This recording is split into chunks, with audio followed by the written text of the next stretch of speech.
একদিন একটি শিয়াল একটি গাধার কাছে গেল, গিয়ে বলল, বন্ধু, আমি শুনেছি সিংহ মামা কিছুদিনের জন্য সফরে যাচ্ছেন, তাই তিনি তার সিংহাসনে একজন বুদ্ধিমান কাউকে বসাতে চান। আমি তো জানি এই জঙ্গলে একমাত্র তুমিই সবচেয়ে বুদ্ধিমান। এই কথা শুনে গাধাটি খুব আনন্দিত হল। সে ভাবল অবশেষে তার বুদ্ধিমত্তার কদর হয়েছে। আনন্দে আত্মহারা হয়ে সে সোজা সিংহের কাছে গেল। সিংহের সামনে যেতেই সিংহটি হঠাৎ আক্রমণ করে গাধাটির কান খেয়ে ফেলল। গাধাটি কোনো রকমে প্রাণ বাঁচিয়ে পালিয়ে শিয়ালের কাছে ফিরে এলো। এসে বলল, সিংহ তো আমার কান খেয়ে ফেলেছে, এইবার কোনো রকমে বেঁচে গেলাম।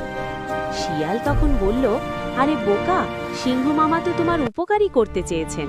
তিনি তোমার মাথায় মুকুট পরাবেন, কিন্তু কান থাকলে তো মুকুট ঠিকমতো বসবে না, তাই কান কেটে দিয়েছেন। তুমি আবার যাও। শিয়ালের কথা শুনে গাধাটি আবার সিংহের কাছে গেল। এবার সিংহ আবার আক্রমণ করে গাধাটির লেজ খেয়ে ফেলল। গাধাটি কোনো রকমে প্রাণ বাঁচিয়ে আবার শিয়ালের কাছে ফিরে এলো। এসে বলল, এইবারও প্রাণে বাঁচলাম, সে তো আমার লেজ খেয়ে ফেলেছে। শিয়াল বলল, আরে গাধা, সিংহ মামা তো তোমার আরও উপকার করেছেন। লেজ থাকলে তুমি সিংহাসনে সুন্দর করে বসতে পারবে না, তাই লেজটাও কেটে দিয়েছেন। এবার নিশ্চিন্তে যাও। শিয়ালের কথায় বিশ্বাস করে গাধাটি আবার সিংহের কাছে গেল।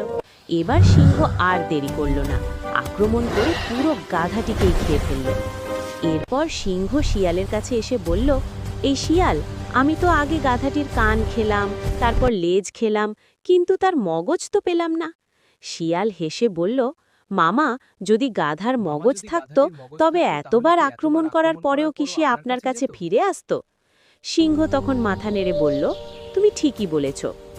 শিক্ষা। বন্ধুরা, এই গল্প থেকে আমরা কি শিখলাম? আমরা বারবার চাঁদাবাজ ও সন্ত্রাসীদের হাতে নির্যাতিত হই, তবুও আবার তাদেরই ক্ষমতায় নিয়ে আসি।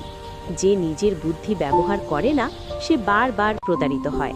শেষ পর্যন্ত তার পরিণতিও হয় গাধার মতোই। বন্ধুরা, আমার ভিডিও যদি তোমাদের কাছে ভালো লেগে থাকে তাহলে আমার চ্যানেলটিকে সাবস্ক্রাইব করে দিন।